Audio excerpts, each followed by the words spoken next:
Gitu. Karena ada kadangkala masalah yang tidak bisa diselesaikan oleh satu Menko. Pernah suatu saat, ya, saya nangkap 2 kapal penyelundup minyak dari Iran dan dari Panama. Tangkap sudah oleh Bakamla, ada bukti pelemparan minyak kotor, perusakan lingkungan, ada senjata api di dalam, tangkap oleh Bakamla.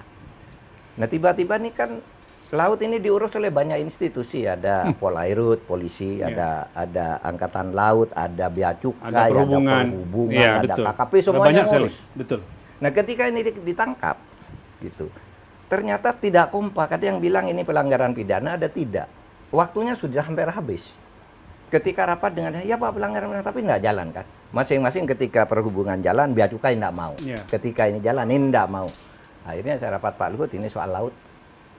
Ini sulit sekali nih, orang sudah menyelundup gitu, tidak boleh ditangkap loh.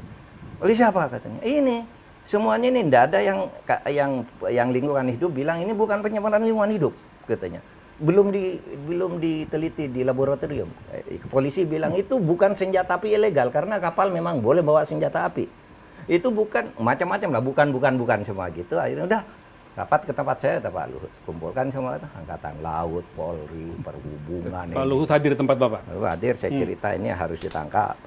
Pak Luhut bilang, kamu jangan macam-macam ya kepada Republik ini. Tangkap sesuai dengan kebijakan Menko Polhukam. Tangkap.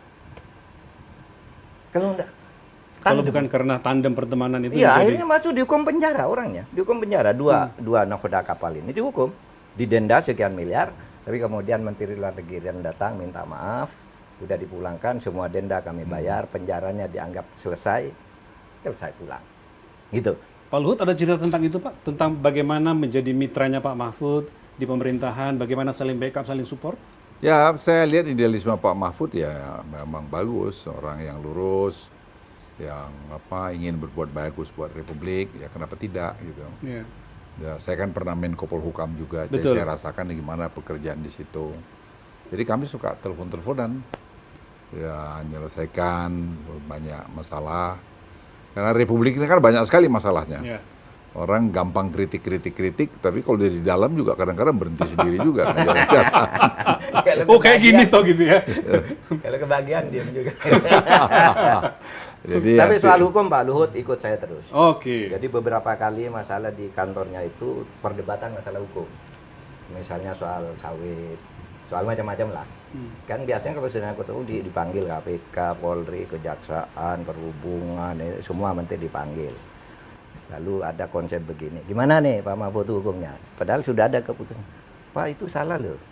Ini yang ini boleh terus, ini soal sawit, tapi yang ini harus terus nih proses hukum. Diskusi berdua dengan Pak Luhut? Enggak, di depan di depan orang. Pak Luhut bilang, ini Menko Polhukam sudah bilang gitu, laksanakan.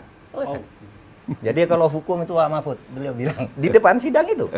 Kita yang di luar itu nggak tahu itu ternyata seperti itu di dalam pemerintahan, bahwa masing-masing punya tugas, tapi ada hal-hal karena kedekatan Bapak sama prinsip sehingga memudahkan pekerjaan. Ya banyak.